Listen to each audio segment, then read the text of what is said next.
சென்னை கொளத்தூர் தொகுதியில் புதிதாக கட்டப்பட்டுள்ள பள்ளி கட்டிடம் மற்றும் மைதானத்தை முதலமைச்சர் மு.க.ஸ்டாலின் திறந்து வைத்தார்.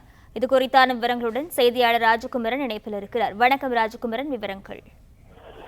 சென்னை கொளத்தூர் சட்டமன்ற தொகுதியிலே பல்வேறு முடிவுற்ற திட்டப் பணிகளை திறந்து வைத்தும் புதிய பணிகளுக்கு அடிக்கல் நாட்டியும் வரக்கூடிய முதலமைச்சர் இன்று ஏறக்குறைய 5 இடங்களில் பல்வேறு பணிகளை தொடங்கி வைக்க இருக்கின்றார். அதன்படி சென்னை கொளத்தூர் சட்டமன்ற தொகுதிக்கு உட்பட்ட ரங்கசாயி பள்ளி மற்றும் முனுசாமி விளையாட்டு மைதானத்தை தற்போது முதலமைச்சர் திறந்து வைத்திருக்கின்றார்.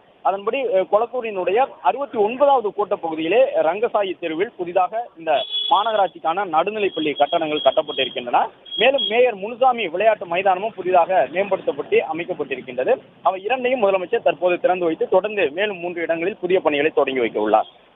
கொளத்தூர் சட்டமன்ற தொகுதியில் பல்வேறு திட்டப்பணிகளை தொடங்கி வைக்கின்றார். இதன் தொடர்ச்சியாக சோமையா ராஜா திரு பள்ளியிலே புதிதாக கட்டப்பட்டிருக்கக்கூடிய மாநகராட்சி உயர்நிலை பள்ளியினையும் முதலமைச்சர் திறந்து வைக்கின்றார். அது மட்டுமல்லாமல் பெரியார் நகரினுடைய 4வது தெரு விளையாட்டு மைதானம் உள்ளிட்டவற்றையும் முதலமைச்சர் திறந்து வைக்கின்றார்.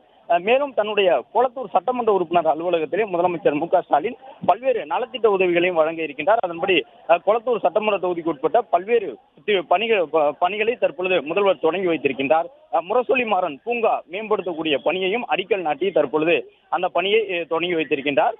மேலும் வார்டு 67 உள்ளிட்ட இடங்களில் எல்லாம் புதிதாக பல்நோக்கு மைய கட்டடங்கள் கட்டுவதற்கான பணிகளையும் முதலமைச்சர் தொடங்கி வைத்திருக்கின்றார். மேலும் கொளத்தூரினுடைய பல்வேறு இடங்களிலே LED மின் விளக்குகளை மாற்றி அமைக்கக்கூடிய திட்டப்பணிகளையும் தற்போது முதல்வர் தொடங்கி வைத்திருக்கின்றார். அது மட்டுமல்லாமல் அமிர்தம்மாள் காலனி விளையாட்டு திடல் உட்பட பெரியார் நகர் விளையாட்டு திடல் உள்ளிட்ட பல்வேறு இடங்களிலே அந்த விளையாட்டு திடலை மேம்படுத்தக்கூடிய பணிகளையும் முதலமைச்சர் தொடங்கி வைத்துள்ளார். பிளே ஸ்டோர் மற்றும் ஆப் ஸ்டோரில் இருந்து பாலிமர் செயலியை QR கோடு மூலம் பதிவிறக்கம் செய்யுங்கள். செய்திகளை உடனுக்குடன் பெறுங்கள்.